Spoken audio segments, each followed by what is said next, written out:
Welcome back to day 2 of the Coccyx pain-free challenge, and today we're going to move on to the next exercise.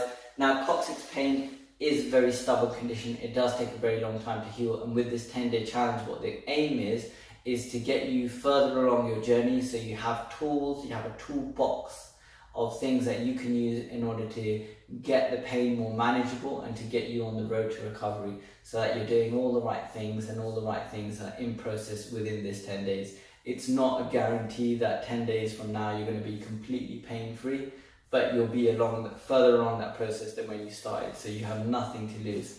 Okay, so the next exercise is called the Cobra. You're going to start off from this position again. Do your deep breathing for a minute. Once you've done your deep breathing exercise, you're going to come onto your elbows, like so, hands flat, elbows shoulder width apart. And again, you're just going to breathe. And what you may feel is if you really want to relax your hips into the surface that you're on, you don't want to be pulling up at all. So let your hips sink into the surface and make sure through this minute or two that you do this exercise, your hip is constantly being dropped towards the surface. So that's really important. And you can see the curve of my lower back there. And I want to, when I come into this position, I want to accentuate that curve, which is what's going to happen if I'm coming up. So as I do this, I can feel a small pull along the lower of my back, and you may feel the pull further down into the coccyx area. And what you're trying to do is realign the spine. You're trying to relieve some of the pressure on that area by doing the opposite of what we do day to day. Day to day we slump and we're in a flex position, and by doing more extension, promoting more of an extension movement, we're allowing that area to realign and the tension or the pressure to come off the coccyx. So we're going to be in this position. Again, we're going to practice deep breathing for a minute.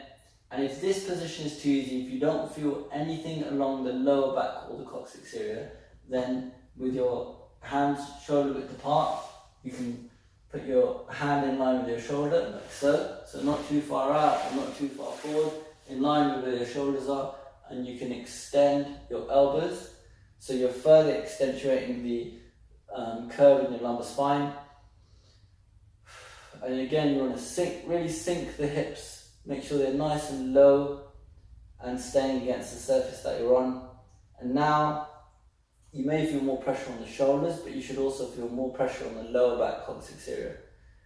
And again, you want to breathe in, deep breaths into this position for 60 seconds. And again, you want to be doing this every 2 to 3 hours in order to get maximum benefit. Now, if you do too much in one go, you'll aggravate it. But if you do a little bit on a consistent basis every 2 to 3 hours, you'll make progress. So this is one part of the equation. The other part is avoiding aggravating factors. So try not to directly sit onto the coccyx. Icing it is a good option, 10 minutes in the morning, 10 minutes in the evening. And that's the tips for today. This is day 2 of getting you coccyx pain-free. Thanks for watching, guys.